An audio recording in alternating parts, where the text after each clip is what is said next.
3 ans de ma vie à la poubelle et un gâchis financier à nettoyer et honnêtement, je dois me débarrasser de ça avant d'exploser. J'ai rencontré Kenny pendant ce qui aurait dû être une journée ennuyeuse. Je prenais l'Amtrak pour rendre visite à ma sœur à Chicago lorsque notre train a heurté quelque chose sur les voies, pas un déraillement complet, mais suffisamment pour endommager le train d'atterrissage et nous bloquer tous au milieu de nulle part en Pennsylvanie. Ils ont dû emmener tout le monde en bus dans cette petite ville pour attendre pendant qu'ils résolvaient la logistique. 8 heures, c'est le temps que nous avons passé dans cette ville aléatoire avec exactement un restaurant, un bar et un dépanneur. La plupart des passagers se pressaient dans le restaurant, mais celui-ci se remplit rapidement. Je me suis retrouvé au bar d'un accent grave côté avec mon sac de nuit, commandant le triste sandwich qu'ils avaient et faisant défiler mon téléphone pour faire savoir à ma sœur que je serais en retard. Kenny était assis 2 tabourets plus bas, avec également des bagages. Il a fait une blague sur le fait que l'univers devait vraiment vouloir que nous apprécions les petites villes américaines.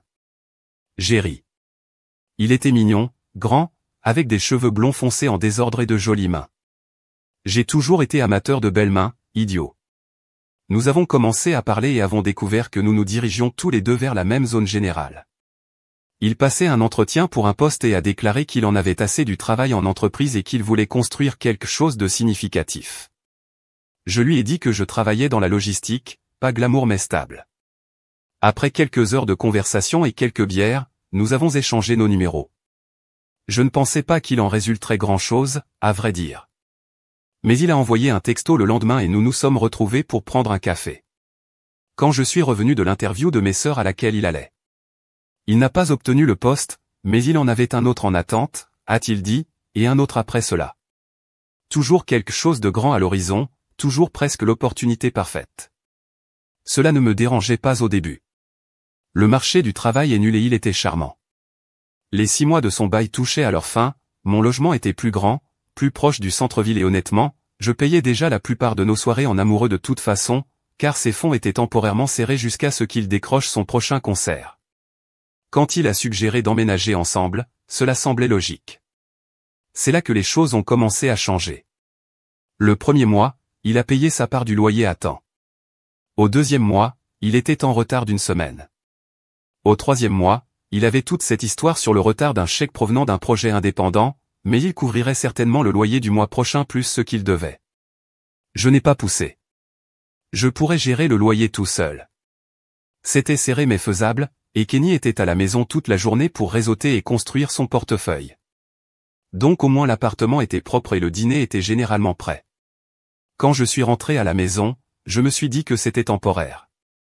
Les excuses sont devenues plus élaborées. La start-up pour laquelle il consultait avait des problèmes de comptabilité. Un client était en retard pour payer une facture. Le calendrier du projet a été prolongé, toujours quelque chose hors de son contrôle, toujours avec une solution juste au coin de la rue. Pendant ce temps, mon compte bancaire devenait de plus en plus mince. J'ai commencé à prendre des quarts de travail supplémentaires, j'ai commencé à faire des travaux d'inventaire le week-end. Kenny me faisait ses massages du dos quand je rentrais épuisé, me disait à quel point j'étais incroyable, comment il se rattraperait quand sa carrière décollerait. Mon ami G a été le premier à dire quelque chose. Nous prenions un café et j'ai mentionné avoir sauté un prochain concert parce que l'argent était serré. Elle m'a lancé ce regard et m'a demandé combien de temps j'avais l'intention de financer le style de vie de Kenny. Je me suis mis sur la défensive, j'ai dit que nous étions une équipe, que les relations avaient des hauts et des bas, qu'il ferait la même chose pour moi. Mais le commentaire m'a marqué. J'ai commencé à faire plus attention, j'ai remarqué à quelle fréquence il utilisait mon visa pour de petites choses, sans me demander comment ma facture d'épicerie avait doublé depuis qu'il avait emménagé, mais mon réfrigérateur semblait plus vide. Comment il avait toujours de l'argent pour un nouveau jeu ou un verre avec ses amis mais jamais pour les factures. Quand j'ai évoqué le mariage une fois, juste avec désinvolture après les fiançailles de mon cousin, il avait l'air d'avoir suggéré que nous sautions d'un pont, il a dit qu'il n'était pas prêt, que le mariage était une affaire sérieuse, que nous avions une bonne chose à faire. Pourquoi se précipiter? Je n'ai pas appuyé dessus, j'aurais dû. Puis les choses se sont étrangement améliorées pendant environ 1 mois. Kenny a commencé à sortir davantage, a déclaré qu'il rencontrait des clients potentiels, participait à des événements de réseautage et rattrapait d'anciens contacts. Il semblait plein d'énergie, il disait que les choses se mettaient enfin en place. Je voulais le croire que vendredi, mon amie M m'a envoyé un texto pour me demander si nous voulions dîner avec elle et son petit ami. Kenny m'avait déjà dit qu'il avait un truc de réseautage. Alors j'ai accepté de les rencontrer seul. Je suis arrivé tôt au restaurant. Je me comportais bizarrement, je vérifiais sans cesse son téléphone, me lançant ces étranges regards sympathiques. Finalement, son petit ami Rived commença immédiatement à parler d'un événement technologique auquel il avait assisté la nuit précédente. Et puis il a dit qu'il lui avait demandé si Kenny avait apprécié le bar ouvert, il a mentionné l'avoir vu là-bas avec sa fiancée. J'ai dû avoir l'air confus parce qu'ils se sont tous tus. J'ai sorti son téléphone et j'ai commencé à m'excuser, en disant qu'elle ne savait pas si elle devait me le montrer ou non, mais elle avait vu quelque chose sur Instagram ce matin-là qui n'avait pas de sens. Elle m'a tendu son téléphone. C'était le profil d'une femme. Je n'ai pas reconnu une blonde nommée Daria. Son message le plus récent datait de la veille, des guirlandes lumineuses, des verres à champagne et sa main avec une bague en diamant. Légende, j'ai dit, oui, je ne peux pas croire que je puisse épouser mon âme sœur. J'ai parcouru ses publications de profil remontant à au moins un mois. Légende sur mon homme et rendez-vous avec l'amour de ma vie. Dans l'un d'entre eux, ils étaient à la plage. De 2 week-ends auparavant, lorsque Kenny m'avait dit qu'il rendait visite à ses parents dans le nord de l'État. Je me suis excusé du dîner, j'ai dit à Emir que je les appellerais plus tard, je suis rentré directement chez moi et j'ai vérifié notre compte de carte de crédit partagé sur mon téléphone, j'ai trouvé des frais pour les restaurants, je n'étais jamais allé dans un hôtel du centre-ville, il y a 3 semaines. Une facture de bijouterie de la semaine dernière, $2800. C'est à ce moment-là que j'ai réalisé qu'il avait acheté sa bague avec mon argent. Je me suis assis près de la fenêtre de notre appartement et j'ai parcouru toutes les preuves jusqu'à ce qu'il fasse nuit vers 9 heures. J'ai entendu sa clé dans la serrure. Il est entré, a enlevé ses chaussures comme si c'était n'importe quel autre soir, est allé directement au frigo et en a sorti une bière que j'avais payée. Je lui ai demandé où il venait de réseauter. Dit-il en établissant des liens. Les choses s'amélioraient. Puis j'ai demandé s'il s'était fiancé récemment. Tu aurais dû voir son visage en premier choc. Puis ce sourire narquois étrange, comme s'il était presque impressionné par ce que j'avais découvert. Quand je lui ai demandé s'il avait proposé à cette fille blonde sur les photos, il a simplement haussé les épaules et a dit quelque chose comme « Écoute, on ne peut pas faire ça maintenant. Je ne te dois rien. » Je tremblais. « Mais tu as dépensé mon argent, tu as vécu avec moi et tu as proposé à quelqu'un d'autre. » Je lui ai crié assez fort pour que je sois sûr que les voisins l'ont entendu. Et c'est à ce moment-là qu'il l'a dit, la chose que je n'arrive pas à sortir de ma tête. Il a levé les yeux au ciel, a bu une gorgée de bière et a dit « Allez, tu pensais vraiment que je te donnerais une bague.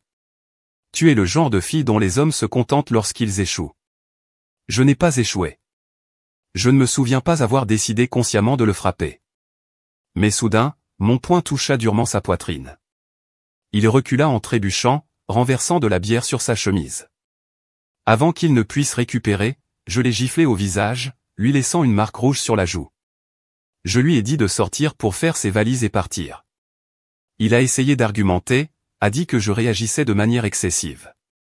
J'ai attrapé son sac à dos du crochet près de la porte et j'ai commencé à y fourrer tout ce que je pouvais atteindre, son chargeur du comptoir, des t-shirts de la pile de linge propre, je le lui ai jeté et je lui ai dit que s'il n'était pas parti dans 5 minutes, j'appellerais sa nouvelle fiancée et lui raconterais tout ce qui le faisait bouger. Il attrapa quelques essentiels, marmonnant qu'il reviendrait pour le reste plus tard. Je lui ai dit de se coordonner avec le propriétaire parce que je ne le laisserais plus entrer. Il a claqué la porte en sortant. J'ai changé les serrures le lendemain, mis ses affaires restantes dans des sacs poubelles près de la benne, bloqué son numéro, son email, ses réseaux sociaux. Mais le cauchemar n'était pas terminé. Lorsque j'ai vérifié mes comptes plus attentivement, j'ai réalisé à quel point les dégâts étaient graves, plus de $2700 débités sur mes cartes au cours des 2 derniers mois seulement. Abonnement, je n'ai jamais approuvé les onglets de restaurant, cela vous rendrait malade. Et la bague, cette bague. Ce n'était même pas pour moi. J'ai appelé la banque mais la plupart des frais étaient trop anciens pour être contestés. Ils étaient faits avec une carte qu'il était autorisé à utiliser après tout, j'avais été tellement stupide. C'était il y a 3 mois. Ce qui s'est passé depuis est un tout autre cauchemar que je garderai pour mon prochain article, première mise à jour. Tout d'abord merci pour tous les commentaires et messages sur mon dernier post. Honnêtement, je ne m'attendais pas à ce que tant de gens se soucient de ma vie en train, mais nous y sommes. Beaucoup d'entre vous m'ont demandé ce qui s'était passé après que j'ai expulsé Kenny. Alors prenez votre popcorn, car c'est là que tout s'est vraiment passé. La nuit après avoir expulsé Kenny, je n'ai pas pu dormir. J'ai continué à vérifier la porte, même si je l'avais verrouillée. Vers 3 heures du matin, j'ai reçu une série de messages de sa part allant de la colère. Comment oserais-je l'embarrasser en mettant ses affaires dehors à la manipulation, nous devons parler de ça comme des adultes à la pathétique, je n'ai nulle part où aller. Je n'ai répondu à aucun d'entre eux. Le lendemain matin, je me suis déclaré malade au travail. J'avais besoin d'une journée pour comprendre exactement à quel point j'étais dans la merde financièrement. J'ai préparé une tasse de café et je me suis assis avec tous mes relevés bancaires, mes factures de carte de crédit et un cahier. Ce que j'ai trouvé m'a fait littéralement vomir sur mon café. Ce n'était pas seulement les $1 700 que j'avais initialement remarqués. En remontant plus loin, j'ai trouvé des petits retraits, des achats aléatoires, des services d'abonnement. Je n'avais pas réalisé qu'ils me saignaient lentement depuis des mois. Le total des dégâts était plus proche de $5 400, soit $5 400 en plus du loyer que j'avais payé, en plus de l'épicerie, en plus des services publics. J'ai appelé la société émettrice de la carte de crédit, cette fois encore armée d'une liste détaillée. Le représentant du service client était sympathique mais ferme. La plupart des accusations étaient trop anciennes pour être contestées et Kenny était un utilisateur autorisé. Le mieux qu'il pouvait faire était de le supprimer du compte et de signaler toutes les accusations en attente. Ils m'ont suggéré de déposer un rapport de police si je voulais poursuivre mes recherches. J'y ai vraiment réfléchi, mais l'idée de faire traîner ça, de devoir revoir Kenny dans une salle d'audience, de devoir prouver qu'il avait dépensé mon argent sans permission alors que techniquement je lui avais donné accès, c'était trop. J'ai décidé de simplement manger la perte et de me concentrer sur la reconstruction de ma vie. Cet après-midi-là, j'ai appelé le serrurier pour changer les serrures. Ça a coûté $170. Je ne pouvais certainement pas me le permettre. Mais l'idée que Kenny revienne avec sa clé était pire que le coup porté à ma carte déjà au maximum. Pendant que le serrurier travaillait, j'ai rassemblé toutes les affaires restantes de Kenny et les ai mises dans des sacs poubelles, ses vêtements, sa stupide poudre de protéines qui occupait la moitié de l'espace de mon placard. Je lui ai envoyé un texto une fois pour lui dire que ses affaires seraient à la benne pendant 24 heures et qu'après cela, elles iraient à Goodwill. Il est arrivé quand je sortais le dernier sac, un timing parfait comme toujours. Il avait l'air mal rasé, portant les mêmes vêtements que la veille. Je me suis demandé brièvement où il avait dormi, puis je me suis rappelé que ce n'était plus mon problème. Il a essayé de me parler. Disant qu'il y avait des choses que je ne comprenais pas, que Daria n'était pas quoi. Je pensais qu'il avait prévu de rompre avec elle. Je n'arrêtais pas de passer devant lui avec les sacs. Quand il m'a attrapé le bras pour m'arrêter, j'ai tiré si fort que je me suis gratté le coude contre le mur de briques. Je lui ai dit que s'il me touchait encore, j'appellerais les flics qui le feraient taire. Mais je pouvais le sentir me regarder alors que je rentrais à l'intérieur. Le serrurier a terminé 20 minutes plus tard, m'a remis mes nouvelles clés et j'ai enfin eu l'impression de pouvoir à nouveau respirer dans mon propre appartement. La semaine suivante au travail était floue. J'étais épuisé, je sursautais à chaque fois que mon téléphone sonnait et je faisais des erreurs stupides que mon superviseur ne cessait de souligner. Vendredi, j'ai rattrapé certains délais manqués, mais je manquais de ressources. Mon ami G m'a invité à prendre un verre, me disant que je devais rejoindre le pays des vivants, mais que je n'en avais pas les moyens. J'ai inventé une excuse pour être fatigué. Le lundi suivant, j'ai été convoqué dans le bureau de mon manager. Je pensais qu'il s'agissait du rapport d'inventaire que j'avais foiré la semaine précédente. Mais c'était pire, bien pire. Ils étaient en restructuration, mon poste était supprimé. Ils m'ont donné un préavis de 2 semaines et une indemnité de départ insultante qui ne couvrirait même pas le loyer du mois prochain. Je n'ai pas pleuré au bureau, j'ai hoché la tête, j'ai signé les papiers et je suis retourné à mon bureau comme si tout était normal. Puis je me suis enfermé dans les toilettes et j'ai eu une crise de panique silencieuse pendant 20 minutes cette nuit-là, j'ai appelé ma mère. Nous ne sommes pas très proches. Elle vit en Floride avec son deuxième mari et nous parlons peut-être une fois par mois. Mais j'avais besoin d'entendre un parent me dire que tout irait bien. Elle était sympathique mais pas vraiment utile, a dit que je n'aurais jamais dû laisser Kenny emménager sans lui mettre une bague au préalable, m'a demandé si j'avais envisagé de rentrer chez moi jusqu'à ce que je me remette sur pied. De retourner en Floride pour dormir sur le canapé-lit de ma mère et écouter les diatribes politiques de mon beau-père. Passe difficile. J'ai passé mes 2 préavis à postuler pour tous les emplois que je pouvais trouver. A envoyé 73 candidatures et obtenu 6 réponses, toutes demandant un deuxième entretien. Cela ne s'est jamais concrétisé. L'email de rejet a commencé à remplir ma boîte de réception le jour où j'ai nettoyé mon bureau. La première semaine de chômage, j'avais encore une routine, me réveiller, postuler pour un emploi. Préparer un déjeuner bon marché, postuler pour plus d'emplois, faites une promenade pour économiser sur le chauffage. Préparer le dîner, regarder quelque chose sur YouTube, dormez et répétez. La deuxième semaine, mon compte bancaire était tombé à 3 chiffres. J'ai annulé Netflix, j'ai commencé à prendre des douches plus courtes, j'ai mangé des ramen et des œufs pour la plupart des repas. J'ai appelé la compagnie d'électricité pour élaborer un plan de paiement, j'ai appelé mon propriétaire et je lui ai promis que le loyer serait en retard de quelques jours. Il n'était pas content mais a dit qu'il attendrait le 15 avant de facturer des frais de retard. Le 15 allait et venait. J'ai vendu ma belle montre sur eBay, vendu des vêtements sur Poshmark, répertorié mon téléviseur sur Facebook Marketplace, mais je n'ai reçu que des offres modestes. Puis mon téléphone a sonné avec un SMS provenant d'un numéro que je n'ai pas reconnu. C'était Kenny, il avait acheté un nouveau téléphone ou utilisait celui de quelqu'un d'autre, il avait dit qu'il avait besoin de me parler, que Daria avait découvert pour nous et avait rompu les choses, qu'il était désolé et voulait s'expliquer. J'ai également bloqué ce numéro, mais cela m'a ébranlé, non pas parce que je me souciais de ses problèmes, mais parce que cela m'a rappelé à quel point j'avais échoué de façon spectaculaire à juger mon caractère. J'avais laissé cet homme entrer dans ma vie, chez moi, je lui avais donné accès à mes finances, et il ne me considérait que comme une commodité, un plan de secours, quelqu'un à utiliser. D'ici la fin du mois. J'étais désespéré. Mon propriétaire avait commencé à laisser des messages vocaux concernant le loyer. Mon électricité avait été coupée pendant 48 heures avant que je rassemble suffisamment pour payer le minimum pour la rallumer. Je n'avais mangé que du riz nature pendant 3 jours d'affilée parce que c'était tout ce qu'il me restait. J'ai finalement ravalé ma fierté et demandé une assistance temporaire. Le processus était humiliant, remplir des formulaires détaillant tous les aspects de ma vie financière, attendre des heures dans un bureau gouvernemental surpeuplé, se faire dire que je gagnais trop avec mon emploi précédent pour avoir droit à une aide immédiate.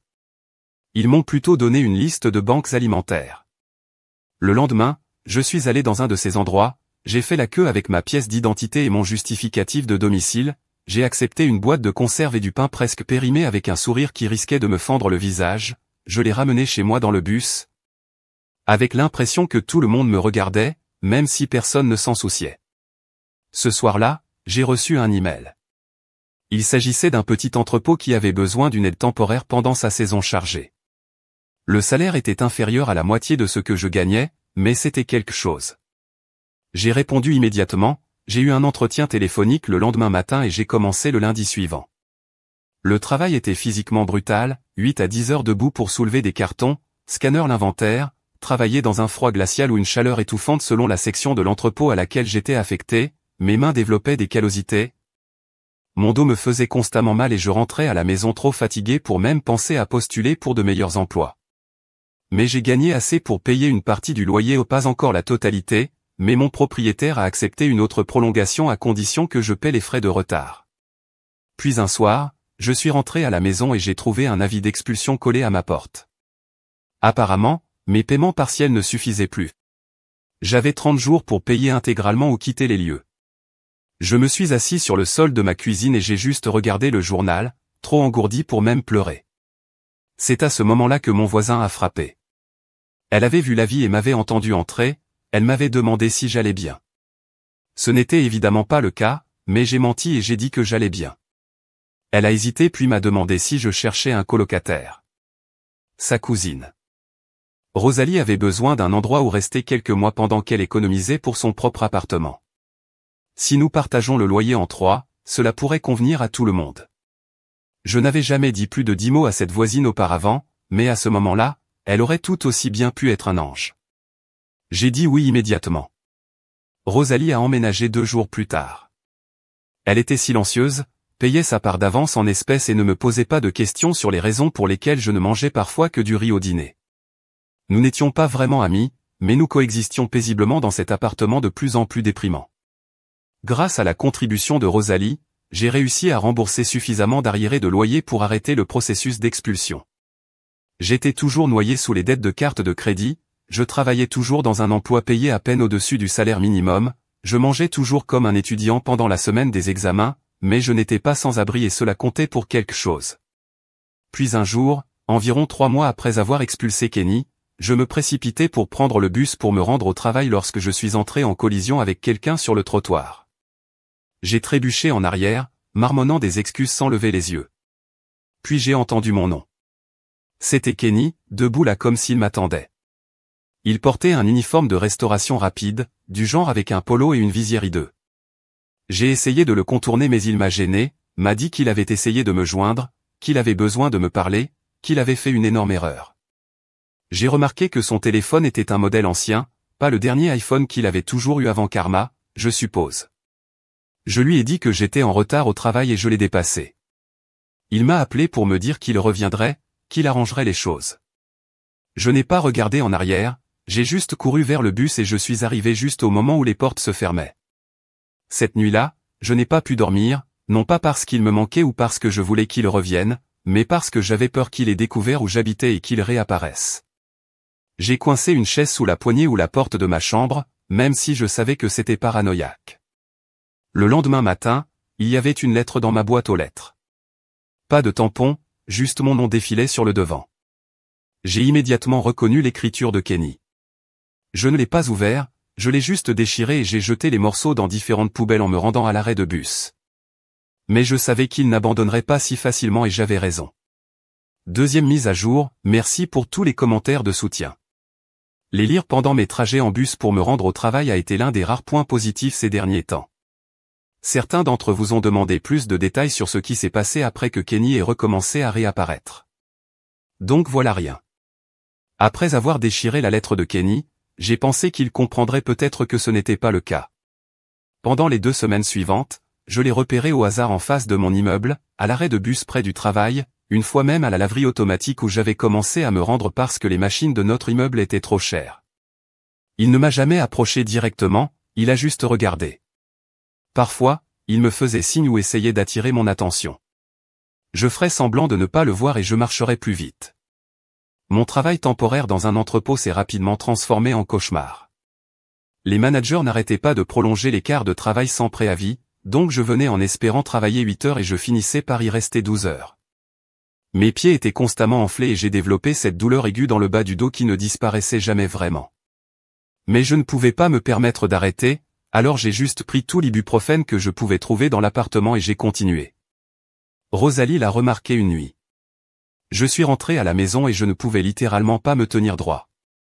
Elle préparait une sorte de soupe et m'a offert un bol. C'était la première vraie nourriture faite maison que je mangeais depuis des semaines. Ce n'était pas du riz nature ou du ramen. Nous nous sommes assis à la table de la cuisine et pour la première fois nous avons réellement parlé. Il s'avère que Rosalie avait sa propre histoire avec Kenny, un nom différent, pareil. C'était étrangement réconfortant de savoir que je n'étais pas le seul idiot à avoir fait confiance à la mauvaise personne. Nous avons commencé à dîner ensemble lorsque nos horaires s'alignaient, juste tout ce que nous pouvions concocter dans notre triste garde-manger et la section discount de l'épicerie, mais cela a aidé. Puis un matin de fin novembre, je me suis réveillé avec le sentiment que quelqu'un m'avait heurté avec un camion. Ma gorge était en feu, ma tête me martelait et je pouvais à peine sortir du lit. J'ai appelé le travail, coassant une explication, mon superviseur a soupiré profondément et m'a rappelé que les travailleurs intérimaires n'ont pas de jour de maladie. Si je n'entrais pas, je n'aurais peut-être pas de poste. Quand je me suis senti mieux, je me suis traîné jusqu'à la salle de bain, j'ai pris ma température avec un ancien thermomètre. J'ai trouvé dans l'armoire à pharmacie 103.5. Ça ne pouvait pas être vrai. J'ai secoué le thermomètre et j'ai réessayé, 103,8. J'aurais dû aller aux soins d'urgence. Je le sais maintenant, mais les soins d'urgence coûtent de l'argent et j'avais exactement 27 $ sur mon compte courant pour tenir jusqu'au jour de paix. J'ai donc pris plus d'ibuprofène regroupé dans chaque couche que je possédais et je suis arrivé d'une manière ou d'une autre jusqu'au bus. Je ne me souviens pas beaucoup de ce jour. J'ai scanné des cartons, j'ai bu de l'eau à la fontaine. Je me suis caché dans la salle de bain quand les vertiges sont devenus trop graves. D'une manière ou d'une autre, je suis arrivé à la fin de mon quart de travail. Je me souviens avoir attendu le bus pour rentrer chez moi, frissonnant violemment, même si je transpirais à travers mes vêtements. La prochaine chose que j'ai su, c'est que j'étais au sol. Quelqu'un me secouait, me demandant si j'allais bien. C'était une adolescente qui avait l'air absolument terrifiée. Je m'étais apparemment évanoui à l'arrêt de bus. Elle m'a aidé à m'asseoir, m'a demandé si elle devait appeler quelqu'un. J'ai dit non, j'allais bien, juste fatigué. Je n'allais pas bien du tout. Je suis monté dans le bus, je suis revenu d'une manière ou d'une autre à l'immeuble, j'ai gravi les 3 étages en rampant, puis je me suis effondré sur le sol du salon, toujours dans mon manteau et mes bottes. C'est là que Rosalie m'a trouvé en rentrant de son quart de travail du soir. Elle m'a dit plus tard qu'elle pensait que j'étais mort au début, j'étais si pâle et je respirais à peine. Elle a réussi à me mettre au lit, m'a forcé à boire de l'eau et m'a mis des gants de toilette froids sur le front toute la nuit. Au matin, ma fièvre était tombée, mais j'avais l'impression d'avoir été écrasé 2 fois. Rosalie avait déjà appelé mon travail pour leur dire que j'avais une pneumonie et que je ne serais pas là avant au moins 3 jours. J'ai essayé de protester. Nous savions tous les deux que j'allais probablement perdre mon emploi, mais elle m'a immédiatement arrêté, disant qu'aucun travail ne valait la peine de mourir, surtout s'il était si peu payé. Elle avait raison, mais avoir raison ne paie pas de loyer. J'ai passé les 2 jours suivants au lit, m'endormant et sortant du sommeil, m'inquiétant de l'argent à chaque fois que j'étais suffisamment conscient pour m'inquiéter de quoi que ce soit. Le 3e jour, mon téléphone a sonné. C'était l'entrepôt. Je m'attendais à être licencié, mais au lieu de cela, la personne des ressources humaines m'appelait pour vérifier ma pneumonie et m'informer de sa politique en matière d'invalidité de courte durée. Apparemment, Rosalie avait non seulement appelé pour me porter malade, mais elle s'était également rendue en personne à l'entrepôt pour exiger de parler à quelqu'un des avantages sociaux des employés. Elle avait suffisamment secoué l'enfer pour qu'ils se penchent sur leur propre politique et découvrent que même les travailleurs temporaires pouvaient bénéficier de certaines protections de base. J'ai eu 5 jours de maladie payés au 5, pas assez pour récupérer complètement, mais assez pour éviter de me retrouver sur le sol d'un arrêt de bus. Quand Rosalie est rentrée à la maison ce soir-là, j'ai pleuré, j'ai même pleuré. C'était la première fois qu'on se battait pour moi depuis je ne sais même pas depuis combien de temps. Quand je suis retourné au travail, les choses étaient différentes. Mon superviseur n'arrêtait pas de me regarder de côté, attendant probablement que je m'effondre à nouveau, mais mes collègues, des gens à qui j'avais à peine parlé auparavant, continuaient à me surveiller, s'assuraient que je prenais des pauses, me proposaient de m'aider avec les charges les plus lourdes. La rumeur avait circulé à propos de la fille dont la colocataire avait fait des ravages avec les RH. Pendant ce temps, la situation de Kenny a pris une nouvelle tournure. Les observations aléatoires ont cessé, mais les textes ont augmenté. Il avait à nouveau obtenu un nouveau numéro où empruntait des téléphones et envoyait de longs messages décousus sur combien je lui manquais, comment Daria avait ruiné sa vie, comment il avait réfléchi à l'endroit où tout avait mal tourné. Je bloquais chaque nouveau numéro au fur et à mesure, mais c'était épuisant. J'ai suggéré de changer complètement mon numéro, mais cela signifiait payer des frais que je ne pouvais pas me permettre, alors j'ai continué à bloquer et à ignorer. Le mois de décembre est arrivé, apportant encore plus de stress financier. L'entrepôt était plus occupé que jamais, avec des commandes pour les jours fériés, ce qui impliquait plus d'heures mais aussi plus de stress physique. Mes maux de dos sont devenus si graves que j'ai commencé à prendre la dose maximale d'ibuprofène chaque jour juste pour fonctionner. Mes dents me faisaient constamment mal. Une mère me dérangeait depuis des mois, mais les soins dentaires auraient tout aussi bien pu être des vacances de luxe au mal pour tous. Je pouvais me le permettre. Un matin particulièrement froid, j'attendais le bus, tapant du pied pour me réchauffer, quand une femme plus âgée à côté de moi a entamé une conversation, juste un arrêt de bus normal, des bavardages, la météo, le bus en retard, des trucs typiques. Puis elle a mentionné qu'elle travaillait dans un cabinet médical en bas de la rue. J'ai hoché la tête poliment, sans vraiment y prêter attention, jusqu'à ce qu'elle dise quelque chose à propos de leur entrepôt qui avait besoin d'être réorganisé. J'avais probablement l'air désespéré parce que j'ai immédiatement demandé s'ils embauchaient. Elle a semblé surprise mais m'a donné le nom du chef de bureau et m'a suggéré de passer avec mon CV. Je l'ai remercié, je n'attendais pas grand-chose. Les connexions aléatoires avec les arrêts de bus fonctionnent rarement, mais j'étais suffisamment désespéré pour essayer quoi que ce soit. Ce soir-là, j'ai mis à jour mon CV pathétique et j'en ai imprimé une copie à la bibliothèque. Le lendemain, j'ai fait un détour pendant ma pause déjeuner et je suis entré dans le cabinet médical pour demander le nom du responsable. Je m'attendais à ce qu'on me dise de postuler en ligne ou de laisser mon curriculum vitae à la réceptionniste. Au lieu de cela, j'ai été conduit dans un petit bureau où une femme à l'air inquiet mangeait un sandwich à son bureau. Elle a jeté un coup d'œil à mon CV, m'a posé des questions sur mon expérience en logistique, puis est passée directement au moment où je pourrais commencer à organiser leur zone d'approvisionnement. Ce n'était pas un poste à temps plein, seulement 20 heures par semaine pour commencer à gérer les stocks et les livraisons de fournitures médicales.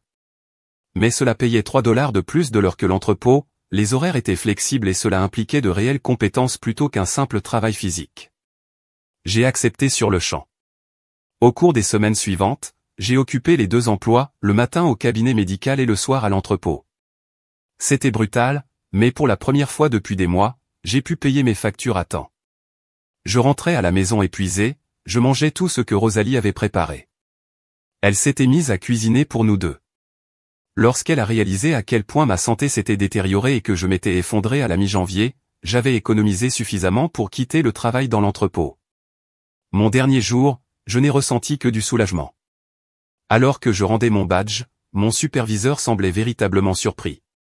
Je pense qu'il s'attendait à ce que je continue à tolérer indéfiniment ces terribles conditions. Une de mes collègues m'a fait un câlin maladroit et m'a dit qu'elle était heureuse que je m'échappe. Le travail dans un cabinet médical n'était pas glamour, mais il était stable. Le chef de bureau a continué à me trouver plus d'heures à mesure que je me montrais fiable. En février, je travaillais 35 heures par semaine et j'avais même reçu un petit bureau à l'arrière où je pouvais suivre l'inventaire sur un ancien ordinateur de bureau. Avec des chèques de paie réguliers, j'ai commencé à m'attaquer à la montagne de dettes. Kenny m'avait laissé 20 $ ici, 50 $ là. Ce n'était pas grand-chose, mais voir les soldes diminuer lentement m'a donné un sentiment de contrôle que je n'avais pas ressenti depuis des mois. Rosalie et moi avons adopté une routine confortable. Nous n'étions pas les meilleurs amis ou quoi que ce soit, mais il y avait un respect et une compréhension mutuelle entre nous. Elle avait commencé à sortir avec quelqu'un de nouveau, un gars calme, et parfois il nous rejoignait pour le dîner. C'était bien d'avoir quelqu'un d'autre dans l'appartement qui n'était pas Kenny. Les choses en forme s'amélioraient lentement. Mon dos me faisait toujours mal, ma dent me faisait encore mal de temps en temps, mais j'avançais étape par étape. Puis vint la Saint-Valentin. J'avais délibérément ignoré toutes les décorations en forme de cœur dans les magasins, les publicités romantiques, les couples qui planifiaient des soirées spéciales. Rosie et son petit ami sortaient donc, j'avais l'appartement pour moi seul. J'avais prévu une soirée passionnante avec de la pizza surgelée et tout ce qui était nouveau sur Netflix. J'étais à mi-chemin de ma triste pizza quand quelqu'un a frappé à la porte. Pas un coup normal, un martèlement persistant, presque désespéré. J'ai congelé une tranche de pizza à mi-chemin de ma bouche. Ce devait être Kenny. Personne d'autre ne serait aussi dramatique. Je me suis dirigé vers la porte sur la pointe des pieds et j'ai regardé par le Judas. Effectivement, il était là, tenant ce qui ressemblait à des fleurs et une petite boîte. Je me suis éloigné de la porte en espérant qu'il penserait que personne n'était à la maison. Il a frappé à nouveau, puis m'a appelé, a dit qu'il savait que j'étais là, qu'il avait vu la lumière sous la porte, qu'il voulait juste parler, s'expliquer, arranger les choses. Je suis resté silencieux, mon cœur battant dans ma poitrine, après ce qui m'a semblé une éternité. Je l'ai entendu soupirer, quelque chose a heurté le sol à l'extérieur, les fleurs, je suppose, puis des pas s'éloignant. Quand j'étais sûr qu'il était parti, j'ai ouvert la porte. Il y avait un bouquet de roses d'épicerie sur le sol, ainsi qu'une petite boîte en velours et une carte. J'aurais dû tout renvoyer dans le couloir et fermer la porte, mais la curiosité a pris le dessus sur moi. J'ai récupéré la boîte en premier. À l'intérieur se trouvait une bague, pas une bague de fiançailles, mais un simple anneau en argent avec une petite pierre qui aurait pu être un diamant, mais qui était probablement de la zircone cubique. La carte disait, « Je sais que je ne peux pas défaire ce que j'ai fait, mais je veux commencer à le réparer. C'est la bague que j'aurais dû te donner à sa place. J'ai changé. S'il te plaît, appelle-moi. » Je restais là, sur le pas de la porte, à regarder cette pathétique tentative de rédemption et je ne ressentais rien. Pas de colère, pas de tristesse, pas même de dégoût, juste du vide. Cet homme avait détruit ma vie et pensait qu'une bague bon marché la réparerait. J'ai laissé la bague et la carte dans la poubelle près de l'ascenseur, j'ai laissé les fleurs à tous ceux qui pourraient les vouloir, je suis retourné à mon appartement, j'ai verrouillé la porte et j'ai fini ma pizza maintenant froide. Le lendemain matin, je me suis réveillé avec un SMS d'un numéro inconnu, Kenny me demandant à nouveau si j'avais reçu son cadeau. Je n'ai pas bloqué celui-ci. À la place, j'ai répondu par 2 mots, passer à autre chose. Ensuite, j'ai également bloqué ce numéro. Février s'est transformé en mars. Le cabinet médical a continué à me donner plus de responsabilités et d'heures. J'ai payé entièrement l'une de mes plus petites cartes de crédit, Rosalie et moi avons repeint le salon un dimanche après-midi, couvrant le beige d'un gris avec un gris doux qui a rendu tout l'appartement plus propre. D'une manière ou d'une autre. Ma maman a appelé, surpris que je ressemblais plus à moi. Elle a même proposé d'aider avec mon travail dentaire si je venais visiter un week-end. J'étais toujours hésitant. Mon beau-père et moi ne nous sommes jamais entendus, mais l'idée de finalement s'adresser à ma dent douloureuse était tentante. Et Kenny, il semblait finalement faire passer le message. Les textes se sont arrêtés, les apparences aléatoires se sont arrêtées. J'ai parfois vérifié Instagram de Daria et j'ai vu qu'elle avait évolué avec quelqu'un de nouveau. Le compte de Kenny était en sommeil depuis des mois. Je reconstruisais lentement, douloureusement mais régulièrement, pas de retour à l'endroit où j'étais auparavant. Je ne pense pas que je serai à nouveau jamais cette personne, mais quelque part nouveau, quelque part plus fort s'il est plus prudent. Finale mise à jour, la vie a continué. Mes heures au bureau médical sont passées à plein temps, avec des avantages réels. J'ai finalement obtenu 7 dents douloureuses fixées lors d'une visite d'un week-end à Rosalie de ma mère, et j'ai renouvelé le bail sur l'appartement, même si elle passait la plupart des nuits chez son petit ami. D'ici là, mon pointage de crédit a augmenté. J'ai commencé à mettre un peu d'argent de côté chaque mois pour les urgences. J'ai même fait un rendez-vous ou deux, mais rien de grave. La confiance ne revient pas facilement une fois qu'elle a été brisée. Le mois dernier, j'ai reçu un SMS de Jay. Elle était tombée sur Kenny dans un café, a dit qu'il avait posé des questions sur moi, mais d'une manière respectueuse, a mentionné qu'il déménageait à Pittsburgh pour un nouveau départ. Je l'ai remercié pour les informations mais je n'y ai pas beaucoup pensé. Kenny s'éloignant semblait être le meilleur résultat pour tout le monde, c'est pourquoi j'ai été complètement jeté. Lorsque j'ai ouvert la porte de mon appartement la semaine dernière et je l'ai trouvé debout en tenant un petit sac cadeau, mon premier instinct a été de claquer la porte sur son visage. Mais il avait l'air si différent, propre, plus sain, portant des vêtements qui correspondent réellement. Il leva les mains immédiatement, comme s'il pouvait sentir ma panique, et a dit qu'il ne restait pas, qu'il était en train de sortir de la ville et voulait juste déposer quelque chose. J'ai pris le sac à contre-cœur. À l'intérieur se trouvait une petite boîte et une enveloppe. L'enveloppe contenait 1500 $. La boîte contenait une bague, la bague, celle qu'il avait achetée pour Daria avec mon argent, celle que j'avais vue dans ce post Instagram qui a commencé tout ce cauchemar. Il a expliqué que lorsque Daria l'a quitté, elle lui avait jeté l'anneau. Il l'avait gardé, prévoyant initialement de le mettre en gage, mais ne s'y est jamais fait. Il ne me le donnait pas comme un geste romantique étrange. Il retournait quelque chose qui était techniquement à moi, car je l'avais payé, et il voulait que je décide quoi en faire. Gardez-le, vendez-le, jetez-le dans la rivière. Kenny a dit qu'il avait un travail aligné à Pittsburgh, qu'il continuerait à envoyer des paiements jusqu'à ce qu'il ait remboursé tout ce qu'il me devait, qu'il était vraiment désolé pour tout. Surtout pour les choses cruelles qu'il avait dit quand je l'ai confronté à Daria, que je méritais tellement mieux, et il espérait que je l'ai confronté ou que je le trouvais bientôt. Et puis il est parti, juste une simple vague et il était parti. J'ai emmené la bague chez un bijoutier le lendemain. Cela ne valait pas presque ce que Kenny avait payé. La pierre était plus petite qu'elle n'apparaissait sur les photos et le cadre a été produit en masse. J'ai obtenu un peu moins de 1000 $ pour cela, ce qui est allé directement dans mon compte d'épargne. Alors c'est tout. C'est la fin de la saga Kenny. Je vais bien maintenant. Le cabinet médical m'a donné une petite augmentation le mois dernier. Rosalie a emménagé avec son petit ami, mais j'ai trouvé un nouveau colocataire par le biais d'un collègue, un étudiant diplômé tranquille qui paie à temps et ne vole pas ma nourriture au réfrigérateur. Mon dos agit toujours, parfois les jours de pluie, un souvenir de mes jours d'entrepôt. Mon pointage de crédit est toujours en rétablissement. Je me surprends encore occasionnellement à vérifier les serrures 2 fois avant de me coucher, mais je construis quelque chose de nouveau, quelque chose de stable. Je ne sais pas si Kenny s'en tiendra vraiment à son nouveau chemin. Les gens peuvent changer, mais cela est rare et se produit généralement de petites manières incrémentielles plutôt que de transformations dramatiques. Peut-être qu'il va continuer de me rembourser, peut-être qu'il ne le fera pas. J'ai appris à ne pas construire mes plans autour des promesses des autres. Merci à tous pour le soutien à travers ce gâchis. Vos commentaires ont aidé plus que vous ne le savez les jours où je me sentais complètement seul. Je ne mettrai probablement plus à jour. Ce chapitre est finalement fermé, mais je suis reconnaissant que les épaules virtuelles se penchent quand j'en avais besoin.